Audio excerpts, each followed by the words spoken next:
Hey everyone, this is the Shadow Reader. As you may know, tomorrow is Thanksgiving here in the United States. So before this video begins, I would like to wish a happy Thanksgiving to all of my viewers in the United States.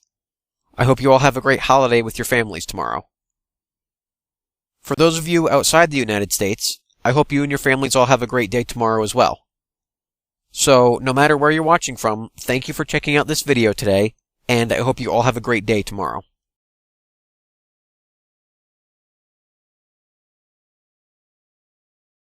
It was all over the papers, though no one really knew how the events unfolded. On the surface, it looked like the perfect Thanksgiving. The turkey was cooked to golden perfection. Steam still rose from the freshly baked dinner rolls, and the house was filled with the smell of cinnamon from the pumpkin pie and candied yams. Each family member sat around the table, dressed in their Sunday best, ready to enjoy the feast before them. Yet this picturesque scene, which could have easily been the cover of Home and Garden magazine, was revealed to be, under the surface, a gruesome tableau of a fallen family. Foul play was afoot this Thanksgiving. 5 corpses sat around the untouched meal. Claude and Mildred Blackstone earned their money on the backs of the hard-working, indentured servants who ran their plantation. Claude ruled the farm with an iron hand during the day, and Mildred kept a household that was as strict as it was spotless. The 2 ice-cold children, which consisted of bratty Cynthia and Toby, who earned a reputation for frequenting the servants' quarters at odd hours of the night, had just reached young adulthood. The children occupied themselves with their own preoccupations, as did the rest of the Blackstone household. Uncle Percival, Claude's youngest brother, was generally considered to be a good man, as the priest of the local parish of Farrenville, but was not without his secrets.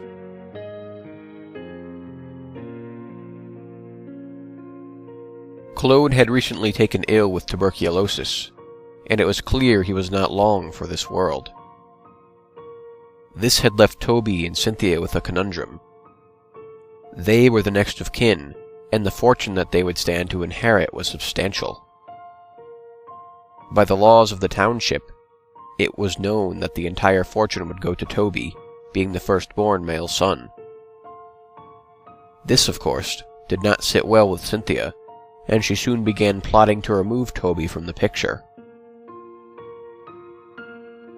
However, despite Toby's apparent thickness, he was wise to his sister's plans and developed his own.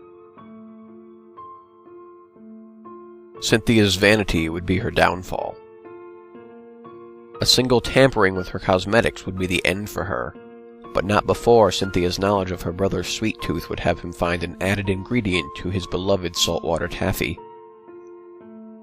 Both Blackstone children died silently in their sleep. Percival had always been jealous of Claude's success and affluence, but most of all, his wife. He had been in love with Mildred since they were children, but it was Claude who had won her heart, and they married young. Yet the passion had faded from their marriage years ago, and now Percival found himself making more and more house calls to the Blackstone home. He and Mildred met in the woods to confront their secret love for each other, but religion and family obligation kept them from fully reconciling their passion, even despite Mildred's discovery of Claude's liaisons with the servants. Percival would listen patiently as Mildred confessed her hate for her husband daily. Though he knew that Mildred was a woman scorned, she would never abandon her family. On the night before Thanksgiving, Percival came and met Claude in the kitchen just as he was leaving to rendezvous with the head housekeeper. Claude's breath was stinking of whiskey, and Percival's patience was at an end. The hatred these two had for one another in this moment climaxed from a low simmer to a boiling point, and neither could suppress it any longer. Claude swung at his brother and missed. Percival, reaching for the only thing he found handy, drove his crucifix directly through his brother's heart. In horror of what he had done, Percival left the kitchen that Thanksgiving Eve and ran to his parish to pray. When Mildred came down for her nightly cup of tea and saw her husband dead on the floor, she quickly called for her children.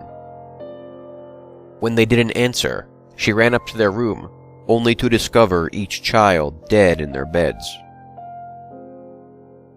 Mildred screamed and wailed, crumbling to the floor in despair. However, moments later, as though nothing had happened, she rose, wiped her tears, and calmly dragged the bodies of her children one by one downstairs to the dining room. She then gathered her husband's body from the kitchen. All night long she prepared them, dressing them in their finest clothes, cleaning their wounds, and arranging them around the table. Percival spent the night praying in the church, and that next morning came to the house ready to confront his sins and beg Mildred's forgiveness. As he reached the house, he called out for Mildred. He heard her familiar, elegant voice echo from the dining hall. "In here." Percival entered. The table was set for all of them. The lifeless bodies sat around the Thanksgiving feast. A bottle rested between 2 glasses of wine. Percival's shock and confusion left him speechless. All thoughts of his own confession to Mildred had left his mind. As he stammered to ask Mildred for an explanation, she smiled sweetly and handed him a glass of wine. "Drink," she said, "and we can all be a family again."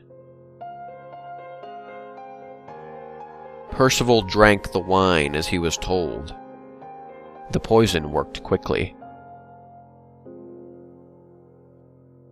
Mildred, finally, with her entire family around her, took her own glass in her hand. Still with the sweet smile that had so charmed the late Percival, she drank.